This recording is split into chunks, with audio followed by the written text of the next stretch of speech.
الحمدللہ رب العالمین والصلاة والسلام علی خاتم النبیین وعلی آلہ واصحابہ اجمعین، اما بعد۔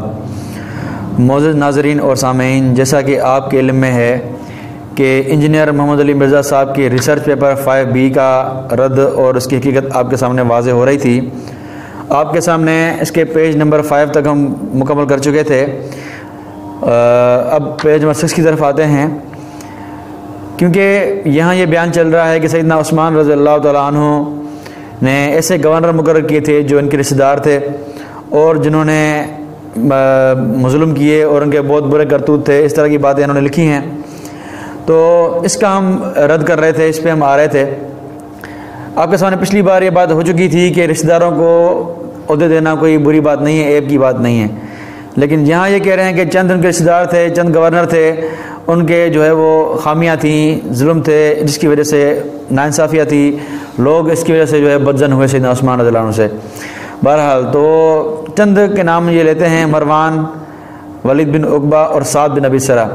مروان کے بارے میں انہوں نے کوئی ایسی بات نہیں لکھی کہ اس نے سیدنا عثمان کے دور میں کچھ کیا تھا، البتہ یہاں انہوں نے یہ بات لکھی ہے کہ جنگ جمل میں سیدنا طلحہ رضی اللہ عنہ کو انہوں نے شہید کیا مروان نے، تو اس لیے یہ اس کو برا کہہ رہے ہیں۔ پچھلی بار میں نے آپ کے سامنے عرض کیا تھا کہ جمل کا واقعہ سیدنا عثمان رضی اللہ عنہ کی شہادت کے بعد کا واقعہ ہے۔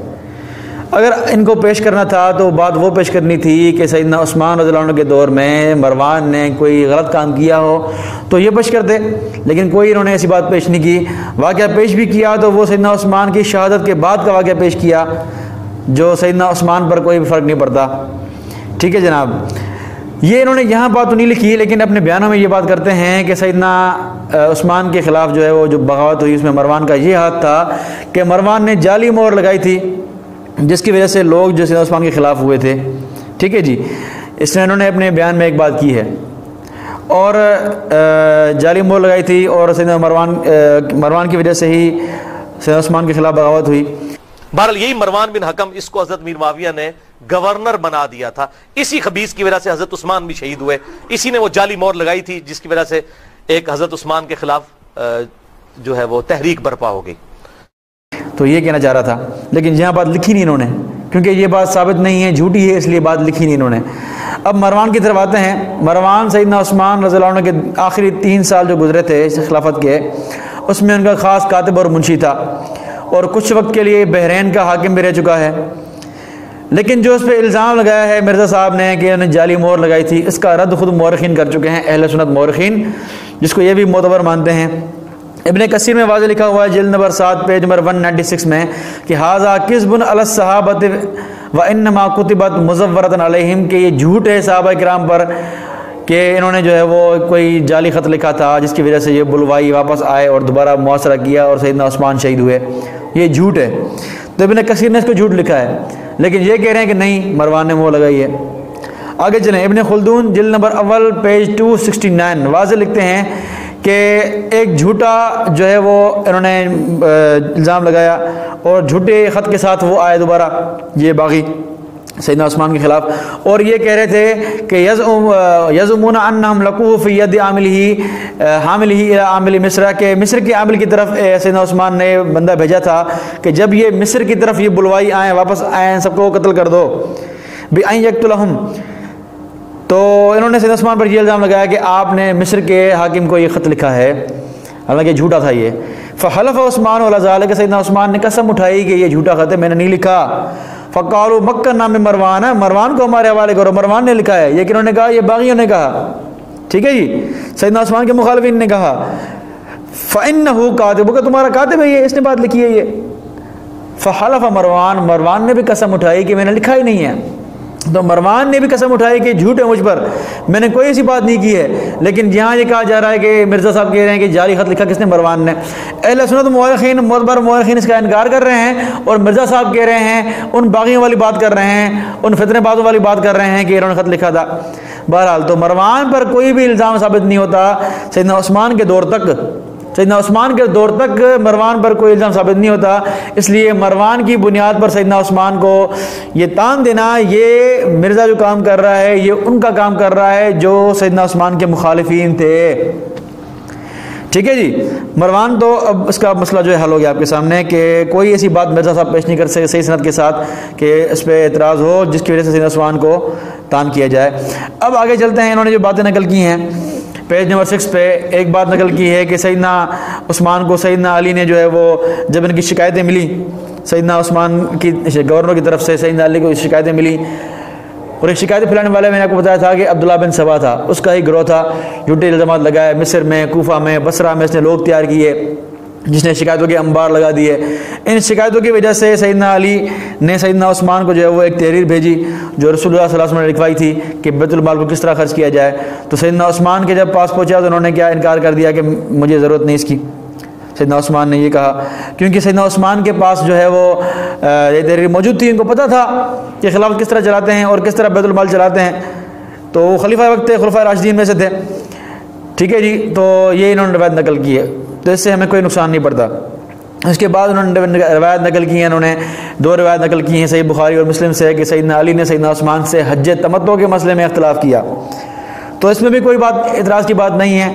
مجتہد دوسرا مجتہد سے اختلاف کر سکتا ہے تو علمی اختلاف تھا, اس پہ میں کوئی اعتراض کی بات نہیں ہے. اور وہ حج تمتع کیا تھا, سیدنا عثمان نے کیوں منع کیا تھا, یہ الگ بحث ہے. سیدنا عمر نے بھی منع کیا تھا. یہ بہرحال یہ الگ بحث, اس پہ نہیں جاتے. تو اس پہ ہمارے خلاف کوئی بات نہیں ہوتی اور نہ ہی مرزا کو صاحب کو کوئی فائدہ ہوتا ہے. پھر آگے انہوں نے ولید بن عقبہ کی طرف صحیح مسلم کے حوالے سے ایک روایت نقل کی ہے کہ اس نے شراب پی کر فجر نماز پڑھائی اور جو ہے وہ پھر لوگوں نے اس کے خلاف گواہی دی. پھر سیدنا عثمان نے اس کے کوڑے لگانے کا حکم دیا سیدنا علی کو. سیدنا علی نے سیدنا حسن کو کہا کہ کوڑے لگاؤ. سیدنا حسن نے انکار کیا اور یہ فرمایا کہ جنہوں نے اس شخص کی اقتدار کا مزہ لیا ہے وہی اس کی تلخی برداشت کریں. انہوں نے انکار کیا کوڑے لگانے سے. پھر سیدنا علی نے جو ہے وہ عبداللہ بن جعفر کو کہا کہ تم کوڑے لگاؤ تو اس نے کوڑے لگائے. بہرحال تو اس سے یہ ثابت کرنا چاہ رہا ہے کہ ولید بن عقبہ شرابی تھا اور سیدنا عثمان کا گورنر تھا کوفہ. ٹھیک ہے جی. اب آتے ہیں اس کی حقیقت کیا ہے کہ ولید بن عقبہ پر شراب پینے کا الزام جو لگایا گیا تھا اور ایک انہوں نے اپنے بیان میں جھوٹ بھی بولا ہے مرزا صاحب نے کہ ولید بن عقبہ نے فجر کی نماز پڑھائی اور اس نے فرض نماز پڑھا کر یہ کہا کہ کیا میں نے 4 رکعت پڑھائی ہیں, 2 رکعت اور پڑھاؤں, اس طرح کی بات اس نے کی.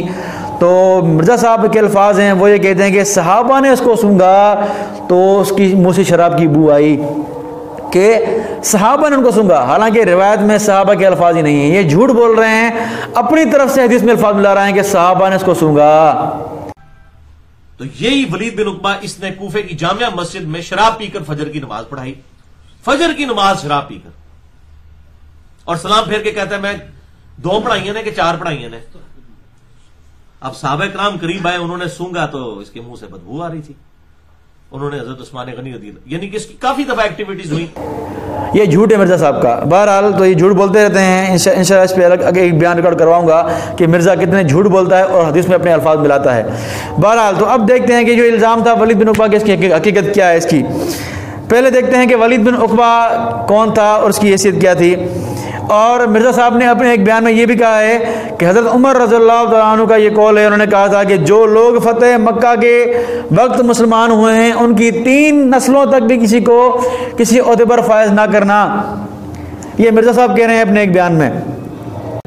حالانکہ حضرت عمر نے کہا تھا کہ جو لوگ فتح مکہ پہ مسلمان ہوئے ان کی 3 نسلوں میں بھی کسی کو کسی عہدے پر فائز نہ کرنا, کیونکہ ان کی ابھی برین واشنگ اس طرح نہیں ہوئی ہے, ان کی تربیت اس طرح نہیں ہوئی ہے جس طرح سابقون الاولون کی ہوئی.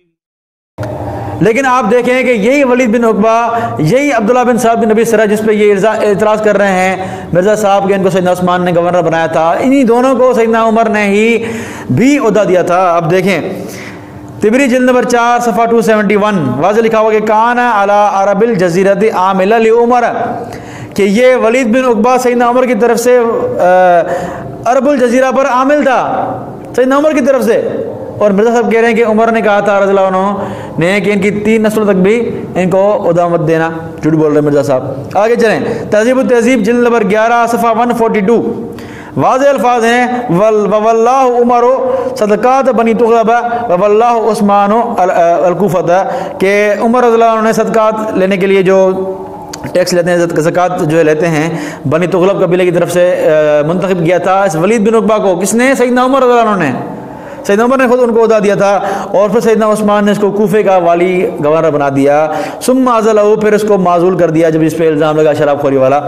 بہرحال اور ایک بیان میں یہ بھی کہتا ہے انجینئر مرزا کہ لوگوں نے خود اس کو معزول کر دیا ولید بن عقبہ کو، اور سیدنا عثمان کی جو ہے وہ اس میں جو ہے وہ اس کے خلاف کام کیا انہوں نے، عوام نے۔ حالانکہ یہ بھی جھوٹ ہے، وہ لکھا ہے مورخین نے کہ ثم عزلہ، خود عثمان نے اس کو معزول کیا، لوگوں نے معزول نہیں کیا۔ تو مرزا صاحب جھوٹ پہ جھوٹ بولے جاتے ہیں اور یہ سمجھتے ہیں کہ کوئی مجھے پکڑنے والا نہیں ہے۔ بہرحال اب آتے ہیں شراب خوری کی حقیقت کی طرف۔ شراب خوری کے جو گواہ تھے سیدنا جو ہے وہ حضرت ولید بن عقبہ پر جھوٹ الزام لگایا، اس پہ جو گواہ تھے وہ گواہ آئیں دیکھتے ہیں کہ کون گواہ تھے۔ ابو مورع اور ابو زینب، یہ دو گواہ تھے۔ آپ ابو مورع اور ابو زینب کا ترجمہ کھول کے دیکھیں تراجم کی کتابوں میں، آپ کو ملے گا کہ یہی گواہ تھے سیدنا جو ہے وہ ولید بن عقبہ پر الزام لگانے میں۔ ان دونوں نے الزام کیوں لگایا آپ طبی کھول کے دیکھیں، جلد نمبر 4 پیج 272 سے لے کر 274 تک پورا واقعہ لکھا ہوا ہے کہ انہوں نے کیوں الزام لگایا۔ ایک واقعہ ہوا تھا کوفہ میں کہ ابو مورع اور ابو زینب کے لڑکوں نے، ان کے بیٹوں نے ایک بے گناہ کو قتل کر دیا تھا۔ اس پر ولید بن عقبہ جو گورنر تھا اس نے ان دونوں کو پکڑ کر سیدنا عثمان کو لکھا کہ یہ قاتل ہیں، انہوں نے جرم کیا، قتل کیا ہے، کیا کیا جائے ان کا؟ تو سیدنا عثمان رضی اللہ عنہ نے یہ فرمایا قتل کر دو ان کو۔ تو سیدنا عثمان کے حکم پر ولید بن عقبہ نے ان دونوں کو قتل کر دیا، کس کے؟ ابو مورع کے بیٹے کو اور ابو زینب کے بیٹے کو قتل کر دیا۔ تو یہ مخالف، طرف سے یہ مخالف ہو گیا۔ آگے لکھا ہے یہ بات الاصابہ جلد نمبر 7 پیج 137 میں بھی ہے، اور طبری جلد نمبر 4 273 274 میں بھی یہ بات لکھی ہوئی ہے کہ ابو زینب اور ابو مورع اور جندب یہ اس کے خلاف ہو گئے۔ وہم یحقدون مذ قتل ابناہم، جب ان کے بیٹے قتل ہوئے تب سے یہ اس پہ تنقید کرتے تھے۔ ویضعون لہ العیون، اور بات تاک میں تھے کہ کوئی بات مل جائے ہمیں ولید کے خلاف، تو یہ تاک میں تھے۔ تو ایک بار انہوں نے جھوٹا الزام لگایا شراب خوری کا اسی ولید پر، اور لوگوں کو جمع کیا کوفہ والوں کو۔ جب لوگ ولید کے پاس پہنچے تو وہ انگور کھا رہا تھا، شراب نہیں پی رہا تھا۔ تو لوگوں نے ان کو جو ہے لانتے ملامت کی، ان کو ابو مورع کو، ابو زینب کو، اور ان کو جھوٹا کہا کہ تم جھوٹے ہو، تم نے الزام لگایا ہے ہمارے گورنر پر، کوفہ کے ولید بن عقبہ پر۔ تو ایک بار جھوٹے ثابت ہوئے یہ، جب عوام کے سامنے جھوٹے ثابت ہوئے یہ، تو انہوں نے کیا چال چلی، اب ہم جھوٹا الزام لگا کر سیدنا عثمان کے پاس جاتے ہیں اور وہاں جا کے اس کو جو ہے وہ شکایت کرتے ہیں۔ تو یہی ہوا، سیدنا عثمان کے پاس گئے، سیدنا عثمان کے سامنے شہادت دی، انہوں نے گواہی دی کہ ولید نے شراب پی کر نماز پڑھائی ہے۔ یہ پورا واقعہ انہوں نے یہاں لکھا ہے پیپر میں مسلم کے حوالے سے۔ تو یہی دو لوگ ہیں ابو مورع اور ابو زینب، انہوں نے بغض کی وجہ سے ولید بن عقبہ پر الزام لگایا اور اس پر حد جاری ہوئی اور سیدنا عثمان نے اس کو معزول کیا۔ تو یہ حقیقت ہے ولید بن عقبہ پر الزام لگانے کی۔ آپ نے دیکھا کہ مرزا صاحب ادھوری باتیں کرتے ہیں، پوری باتیں نہیں کرتے۔ پوری بات کیا ہے کہ انہوں نے بغض کی وجہ سے ان کے بیٹوں کو ولید بن عقبہ نے مروایا تھا، اسی لیے دشمنی کی وجہ سے اس نے جو ہے وہ اس پہ الزام لگا دیا شراب خوری کا۔ اور مرزا جھوٹ بول رہے ہیں کہ صحابہ نے اس کو منہ سونگا، ایسی کوئی بات نہیں ہے۔ خود آپ دیکھیں اس کی روایت پڑھ کے دیکھیں، کہیں بھی لفظ نہیں صحابہ نے سونگا اس کو، جھوٹ بول رہا ہے مرزا۔ بہرحال تو ولید بن عقبہ پر یہ الزام لگایا گیا تھا جو ہے وہ کس نے شراب خوری کی ہے۔ تو آپ کے سامنے بات واضح ہو گئی۔ دوسری بات، اگر بالفرض ہم مان بھی لیں کہ ولید نے شراب واقعی پی بھی تھی، تو تہذیب التہذیب میں ایک بات لکھی ہے ابن حجر رحمہ اللہ نے، جلد نمبر 11 پیج 144 واضح لکھتے ہیں کہ الصواب للسکوت، بہتر یہ کہ اس میں سکوت اختیار کیا، خاموشی اختیار کی جائے، خاموش کو اچھالا نہ جائے، لیکن مرزا اس کو اچھال رہا ہے۔ اہل سنت کے علماء کیا فرما رہے ہیں کہ اس میں خاموش رہا جائے، لیکن مرزا اچھال رہا ہے ان کو۔ کہاں اہل سنت کے علماء، کہاں مرزا کا فعل؟ تو اہل سنت سے تصادم ہے اس کے مرزا کا، یہ کہتا خود کہ اہل سنت ہے لیکن اہل سنت کہلانے کے لائق نہیں ہے، اہل سنت ہے بھی نہیں۔ بہرحال تو ولید بن عقبہ کی جو الزام تھا جو انہوں نے لگایا ہے وہ آپ کے سامنے واضح ہو چکی حقیقت۔ اور ولید بن عقبہ کیا تھا؟ سوتیلا بھائی تھا سیدنا عثمان رضی اللہ عنہ کا، اور خود انہوں نے لکھا ہے نوٹ دے کر کہ اس کی غیر اخلاقی حرکت کی وجہ سے سیدنا عثمان کی جانب سے لگائے گئے وغیرہ یہ بات لکھتا ہے۔ اور آگے یہ بھی لکھتا ہے کہ سیدنا عثمان کے بارے میں یہ مشہور کیا گیا ہے کہ عبداللہ بن سبا نے شہید کیا، یہ جھوٹا ہے وغیرہ وغیرہ، اس نے باتیں لکھی ہیں۔ تو اس کا رد تو میں پچھلے بیان میں کر چکا ہوں کہ عبداللہ بن سبا شرارتی تھا، اس نے شرارت کی تھی، آپ کے سامنے بیان کر چکا تھا، دوبارہ دہرانے کی ضرورت نہیں ہے۔ آپ میرا پچھلا جو بیان تھا وہ دیکھ لیں جس میں عبداللہ بن سبا کی حقیقت واضح کی گئی ہے۔ بہرحال اب آگے چلتے ہیں۔ آگے جناب نے جو ہے وہ روایت نقل کی ہے سنن نسائی سے کہ سیدنا سعد بن ابی وقاص رضی اللہ عنہ بیان کرتے ہیں کہ فتح مکہ کے دن رسول اللہ صلی اللہ علیہ وسلم نے سب لوگوں کو امان دی، ٹھیک ہے جی، مگر 4 مردوں اور 4 عورتوں کے متعلق فرمایا کہ جہاں ملیں قتل کر دو ان کو۔ تو ان 4 لوگوں میں سے ایک تھا اکرمہ بن ابی جہل، دوسرا عبداللہ بن خطل، تیسرا مکیس بن ثوابہ، چوتھا یہ عبداللہ بن سعد بن ابی سرح۔ 2 تو قتل کیے گئے، عبداللہ بن خطل اور مکیس بن ثوابہ، باقی 2 رہ گئے، 2 ایمان لائے۔ اکرمہ بن ابی جہل وہ ایمان لائے، باقی بات رہ گئی عبداللہ بن سعد بن ابی سرح۔ ان کی معافی کا ذکر آیا ہے کہ سیدنا عثمان کا رشتہ دار تھا، سیدنا عثمان نے اس کو چھپا لیا، پھر جب رسول اللہ صلی اللہ علیہ وسلم نے معافی کا اعلان فرمایا تو سیدنا عثمان نے اس کو آ کر پیش کیا آپ صلی اللہ علیہ وسلم سامنے کہ حضرت اس کا ایمان قبول کر لیں۔ تو یہ لکھتا ہے کہ چوتھا ناقابل معافی شخص عبداللہ بن سعد بن ابی سرح کچھ عرصہ کے لیے سیدنا عثمان رضی اللہ عنہ نے کے پاس روپوش رہا۔ پھر نوٹ لکھتا ہے کہ سیدنا عثمان نے قریبی رشتہ داری کی بنا پر اسے پناہ دے دی تھی۔ پھر جب آپ صلی اللہ علیہ وسلم نے سب لوگوں کو بیعت اسلام کے لیے بلایا تو وہ سیدنا عثمان اس عبداللہ بن ابی سرح کو لے کر رسول اللہ صلی اللہ علیہ وسلم کی خدمت میں حاضر ہوا اور عرض کیا کہ اس کی بیعت قبول فرما لیں۔ تو رسول اللہ صلی اللہ علیہ وسلم نے نظر مبارک اٹھا کر اس کو 3 بار دیکھا، مگر سر مبارک کا اشارہ فرمایا کہ 3 بار بیعت لینے سے انکار کر دیا۔ پھر آخرکار بیعت لے لی، مگر پھر ان دونوں کے جانے کی تھوڑی دیر بعد رسول اللہ صلی اللہ علیہ وسلم نے صحابہ کرام کو ارشاد فرمایا کہ تم میں سے کوئی ایک سمجھدار آدمی بھی ایسا نہ تھا جو صورتحال کی سنگینی دیکھتے ہوئے اس عبداللہ بن سعد کو قتل کر دیتا، جبکہ میں اس کی بیعت سے گریز کر رہا تھا۔ تو صحابہ کرام نے عرض کیا اے اللہ کے رسول، رسول اللہ صلی اللہ علیہ وسلم ہمیں آپ کی خواہش کا علم کیسے ہو سکتا تھا؟ آپ آنکھ سے اشارہ فرماتے۔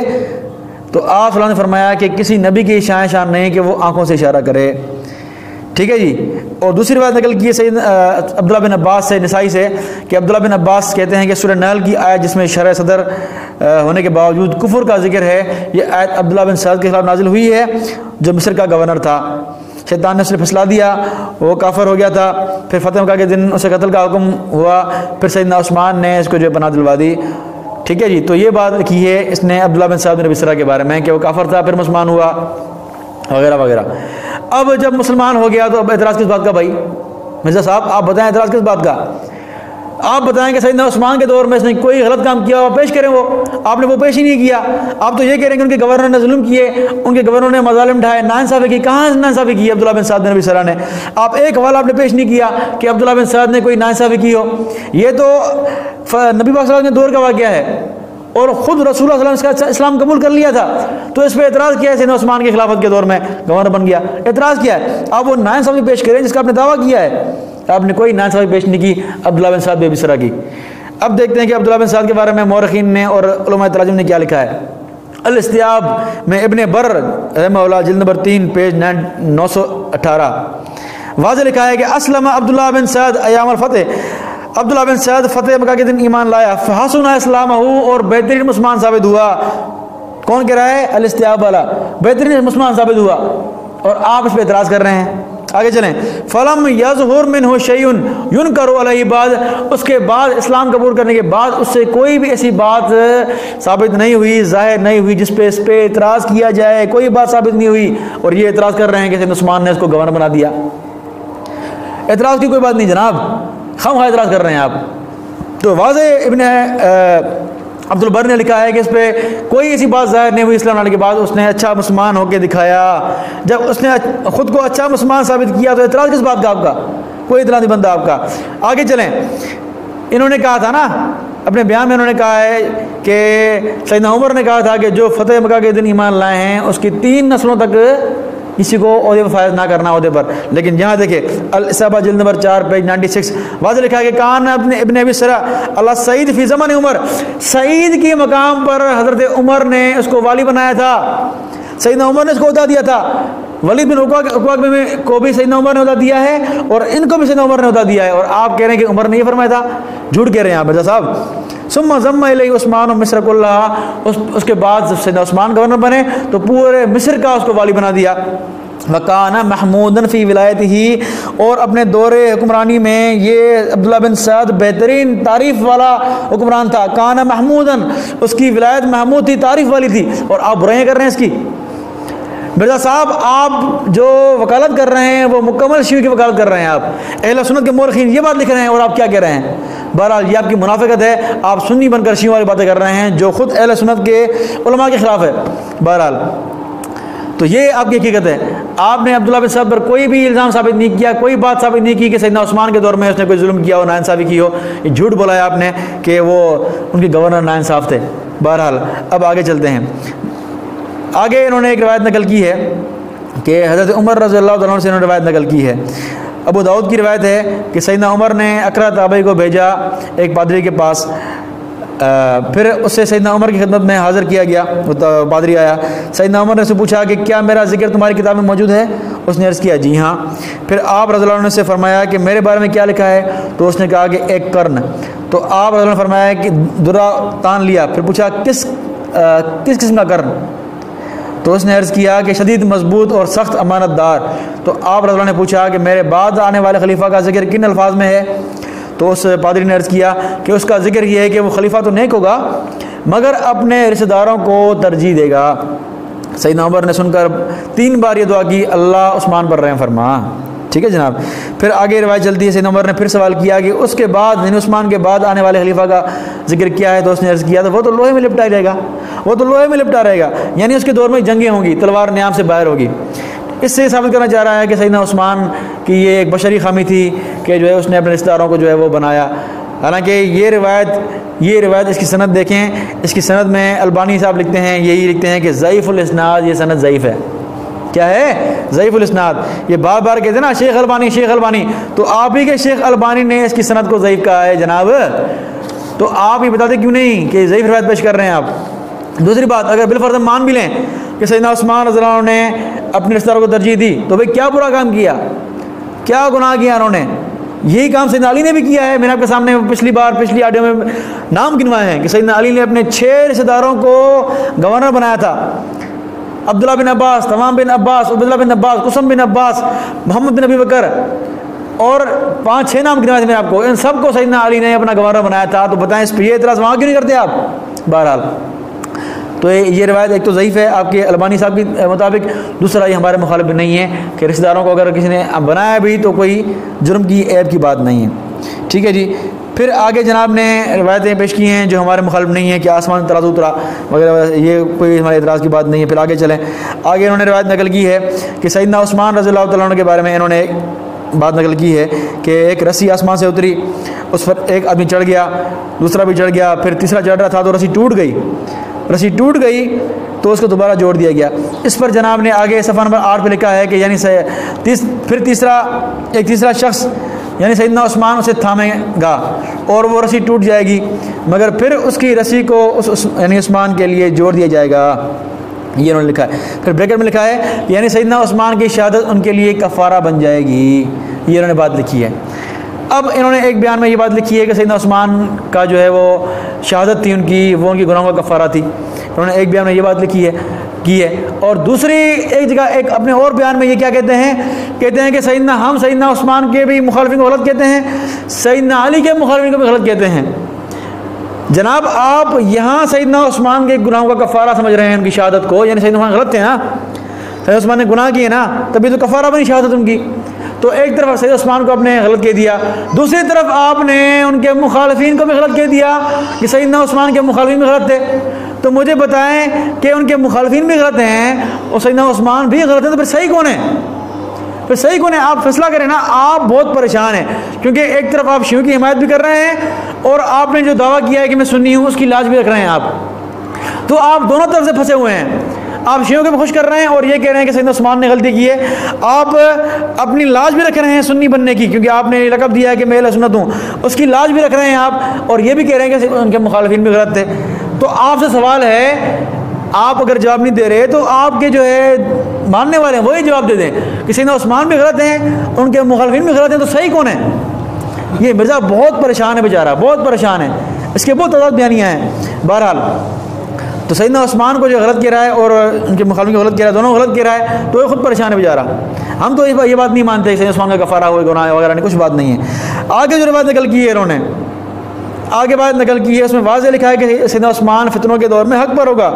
جامع ترمذی کی بات نقل کی ہے انہوں نے آگے کہ سیدنا مرہ بن کعب کا بیان ہے کہ ایک مرتبہ رسول اللہ صلی اللہ علیہ وسلم نے فتنوں کا ذکر کیا, ان فتنوں کے بہت جلد وقوع پذیر ہونے کی توقع ظاہر کی. اس دوران ایک شخص کپڑے میں لپٹا ہوا وہاں سے گزرا, تو آپ صلی اللہ علیہ وسلم نے فرمایا کہ یہ شخص یہ شخص اس فتنوں کے دور میں راہ ہدایت پر ہوگا۔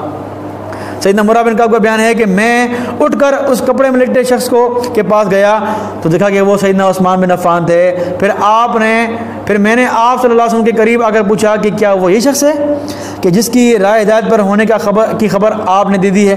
تو آپ صلی اللہ علیہ وسلم فرمایا کہ ہاں، یعنی فتنوں کے دور میں سیدنا عثمان حق پر ہوں گے، اور آپ کہہ رہے ہیں کہ وہ ان کی کفارہ تھا گناہوں کا۔ سیدنا عثمان کو نبی صلی اللہ علیہ وسلم حق پر کہہ رہے ہیں اور آپ کہہ رہے ہیں کہ نہیں، ان کو گناہ وہ ہوئے تھے اور شہادت کفارہ تھی۔ تو آپ خود حدیث کی خلاف بات کر رہے ہیں مرزا صاحب، جو روایت خود آپ نے نقل کی ہے ترمذی سے، خود آپ اس کی مخالفت کر رہے ہیں سیدنا عثمان کو جو ہے وہ غلط کہہ کر۔ بہرحال سیدنا عثمان حق پر تھے، یہ آپ کا نظریہ خود آپ کے خلاف ہے۔ بہرحال تو یہ یہاں تک بات ہوئی۔ اب آگے چلتے ہیں، انہوں نے بات نقل کی ہے بخاری مسلم سے حضرت عمار رضی اللہ تعالیٰ عنہ کی۔ اس کو یہ بار بار اپنے اکثر بیانات میں پیش کرتے رہتے ہیں کہ عمار کو باغی گروہ قتل کرے گا، عمار کو جنت کی طرف بلائے گا اور وہ گروہ کو جہنم کی طرف بلانے والا ہوگا۔ یہ آپ نے روایت نقل کی ہے، یہ صحیح بخاری اور صحیح مسلم کے حوالے سے، کہ عمار جنت کے یہاں بلائے گا اور ان کے مخالفین جہنم کے یہاں بلائیں گے۔ ٹھیک ہے جی، اب آتے ہیں اس پر قتل عمار کی طرف۔ قتل عمار میں نے آپ کے سامنے پیش کیا تھا کہ ان کو گروہ جو باغی قتل کرے گا، بغاوت کی میں نے وضاحت کر دی تھی اپنے پچھلے بیان میں کہ بغاوت اگر سیدنا معاویہ نے قتل کیا کہ گروہ نے قتل کیا ہے تو وہ بظاہر باغی تھے، نہ کہ حقیقتاً باغی تھے۔ یہ میں نے اپنے پچھلے بیان میں ثبوت بھی دیا تھا اور ثابت کیا تھا کہ وہ بظاہر باغی تھے، حقیقی باغی نہیں تھے۔ اس پہ ہم بات نہیں کرتے کیونکہ ہو چکی ہے۔ اب آگے آتے ہیں جو الفاظ کہ جنت کی طرف بلانا اور جہنم کی طرف بلانا، ان الفاظ کی طرف آتے ہیں۔ اور آپ نے ان الفاظ کی طرف یہ بھی کہا ہے کہ شیخ زبیر علی زئی کہتے تھے کہ میں ان الفاظ کی کیا تعویل کروں ان الفاظ کی؟ تو یعنی بقول آپ کے شیخ زبیر زئی صاحب بھی ان الفاظ میں پریشان تھے۔ یہ بخاری اور مسلم دونوں میں موجود ہے، اور شیخ زبیر علی زئی صاحب مجھے خود کہا کرتے تھے، علی بھائی جب میں یہ بخاری کی حدیث پڑھتا ہوں کہ عمار جنت کی طرف اور اللہ کی طرف بلائے گا، یہ دونوں الفاظ ہیں، اور عمار کے مخالفین دوزخ کی طرف بلائیں گے، تو میں کانپ اٹھتا ہوں کہ میں اس حدیث کی کیا تعویل بیان کروں۔ اس کی حقیقت کیا ہے کہ واقعی آپ کے شیخ زبیر علی زئی صاحب پریشان تھے یا نہیں تھے؟ ہم نہیں جاتے اس پہ، کیونکہ آپ روایت بیان کرنے والے ہیں اپنے شیخ صاحب کی، آپ معتبر راوی نہیں ہیں، ٹھیک ہے جناب، تو اس پہ ہم نہیں جاتے۔ ہم آتے ہیں ان الفاظ کی طرف۔ میری ناقص تحقیق کے مطابق اور جو ہمارے علماء کی تحقیق ہے اس میں یہ بات ہے کہ جہاں یہ الفاظ ہیں کہ عمار جنت کی طرف بلائے گا اور مخالفین جہنم کی طرف بلائیں گے، اس میں ایک راوی ہے اکرمہ جو ہے وہ تابعی تھے، ابن عباس رضی اللہ عنہ کے شاگرد تھے۔ جہاں بھی یہ الفاظ ملیں گے آپ کو جنت جہنم والے، وہاں اکرمہ راوی لازماً ہوگا۔ بخاری میں یہ روایت ہے، مسند احمد میں ہے، ابن حبان میں ہے، جہاں بھی اکرمہ ہے وہاں یہ الفاظ ہیں جنت جہنم والے، اور جہاں اکرمہ نہیں ہے وہاں یہ الفاظ بھی نہیں ہیں۔ آپ اپنا پیپر 5C کھول کے دیکھیں، جو آپ نے مصنف ابن شیبہ کا ترجمہ جو ہے وہ لکھا ہے، یہ کڑوی گولی ذرا کھا لیں آپ پکی کی صورت میں، یہ کڑوی پکی آپ کھا لیں ذرا اپنی 5C کی، مصنف ابن شیبہ جو آپ کا 5C ہے، پیج نمبر 765 اور پیج نمبر 773۔ پیج 765 میں ام سلمہ رضی اللہ عنہ راوی ہیں، اس میں اکرمہ نہیں ہے راوی، تو اس میں یہ الفاظ بھی نہیں ہیں جنت جہنم والے۔ اور آگے چلیں پیج نمبر 773، اس میں عمر بن عاص رضی اللہ عنہ راوی ہیں، اکرمہ راوی، اس میں اکرمہ راوی نہیں ہے پوری روایت میں، تو یہ الفاظ بھی نہیں ہیں۔ اس میں یہاں تک الفاظ ہیں کہ عمار کو باغی کو قتل کرے گا، یہاں تک الفاظ ہے دونوں روایت میں آپ کے 5C پیپر میں۔ تو جناب یہ خود آپ کے پیپر میں یہ الفاظ نہیں ہیں، جہاں اکرمہ نہیں ہے وہاں یہ الفاظ بھی نہیں ہیں۔ تو یہ کڑوی گولی ذرا آپ کھا لیں، انشاءاللہ آپ کو ضرور فائدہ ہوگا۔ اور آپ کی تحقیق، اگر آپ تحقیق نہیں کر رہے ہیں تو آپ کے ماننے والے تحقیق کریں۔ آپ تو حالانکہ نام دیتے ہیں میں تحقیق کرنے والا ہوں، تحقیق کریں ذرا آپ۔ اکرمہ جہاں نہیں ہو وہاں یہ الفاظ دکھا دیں مجھے آپ جنت جہنم والے۔ اچھا، اب سوال یہ پیدا ہوتا ہے کہ اکرمہ اگر ہے کسی روایت میں اور یہ الفاظ ہیں تو اعتراض کی بات کیا ہے بھائی؟ اکرمہ بخاری مسلم کا راوی ہے، صحیح راوی ہے، تو کیا اعتراض کی بات ہے؟ تو یہاں یہ بات واضح سن لیں آپ۔ اصول یہ ہے محدثین کا کہ اگر کوئی بدعتی راوی اپنے بدعت کی تائید میں روایت کرے تو وہ روایت قابل قبول نہیں ہے۔ فتح المغیث جلد نمبر اول صفحہ نمبر 331 واضح لکھا ہوا ہے کہ سچے راوی ہوتے ہیں جن کی روایت سچی ہوتی ہے، حدیث بیان کرنے میں سچے ہوتے ہیں، لیکنہ مخذول فی بدعتہ، لیکن وہ اپنی بدعت میں کیا ہوتے ہیں؟ بدنام ہوتے ہیں۔ خارجی ہے یا رافضی ہے، معتزلی ہے، اپنی بدعت میں کیا ہوتے ہیں؟ مشہور ہوتے ہیں، بدنام ہوتے ہیں۔ لیس منہم حیلۃ الا ان یؤخذ من حدیثہم، اور کوئی ان پہ جرح نہیں ہوتی، کوئی اعتراض نہیں ہوتا کہ ان کی روایت کیوں ٹھکرا دی جائے۔ ہاں لیکن وہ روایت اذا لم تقوى به بدعتهم، جب تک وہ اپنی بدعت کی تقویت میں بات نہیں کر رہا تب تک اس کی بات مانی جائے گی، لیکن جب وہ اپنی بدعت کی تقویت میں روایت کرے تو وہ روایت مانی نہیں جائے گی۔ یہ اصول محدثین نے لکھا ہے۔ نخبۃ الفکر میں بھی ابن حجر رحمہ اللہ نے واضح لکھا ہے کہ الاکثر علی قبول غیر الداعیۃ الا ان یروی ما یقوی بدعتہ، کہ جو بدعتی اپنی بدعت کی طرف دعوت نہیں دیتا اس کی ساری روایت قبول ہیں، مگر ان کی وہ روایت قبول نہیں ہے اس بدعتی کی جو اپنی بدعت کی تقویت دینے کے لیے روایت کرتا ہو۔ فیرد علی المذہب المختار، مختار شدہ مذہب جو معتبر مذہب ہے اس کے مطابق یہ بات صحیح ہے کہ بدعتی جب اپنی تائید میں روایت کرے تو وہ روایت قبول نہیں ہوگی۔ تو یہ اصول آپ کے سامنے میں نے پیش کر دیا کہ بدعتی کی روایت اس کی مذہب کی تائید میں، بدعت کی تائید میں وہ قبول نہیں ہے۔ اب اکرمہ کے دیکھتے ہیں اکرمہ کے نظریہ کیا تھے۔ تہذیب و تہذیب جلد نمبر 7 پیج 267 واضح لکھا ہے ابن حجر نے، کان اول من احدث فی اہل المغرب الرائے سفریہ، اہل مغرب میں سب سے پہلے خارجیت پھیلانے والا یہی اکرمہ تھا، تبلیغ مبلغ تھا یہ خارجیوں کا۔ آگے چلیں، لکھتے ہیں کہ اکرمہ یرا رأی الخوارج، یہ خارجیوں کا نظریہ رکھتا تھا، تو یہ خارجی تھا اکرمہ۔ اور خارجی آپ اہل علم جانتے ہیں کہ خارجی جو ہیں وہ سیدنا علی کے دشمن تھے، وہ سیدنا معاویہ کے دشمن تھے، کیونکہ سیدنا علی نے جب صلح تحکیم کی تو وہ الگ ہوئے کہ آپ نے صلح کیوں کی ہے، تو یہ سیدنا عثمان کے، سیدنا معاویہ کے باغ سے خلاف تھے، سیدنا علی کے بھی خلاف تھے، دونوں کے مخالفین تھے۔ تو خارجی جو ہے اکرمہ جو ہے وہ خارجی نظریات کا تھا، اور خارجی حضرت معاویہ سے بغض رکھتے ہیں، ان کے گروہ سے بغض رکھتے ہیں، اس لیے انہوں نے یہ الفاظ اپنی طرف سے بڑھا دیے ہیں کہ عمار جنت کے یہاں بلائے گا اور ان کے مخالفین جہنم کے یہاں بلائیں گے۔ بہرحال تو اکرمہ کی وجہ سے جو ہے وہ یہ الفاظ قابل قبول نہیں ہیں اور یہ الفاظ معتبر نہیں ہیں۔ بہرحال تو یہ آپ کے سامنے آج تک بیان کیا میں نے۔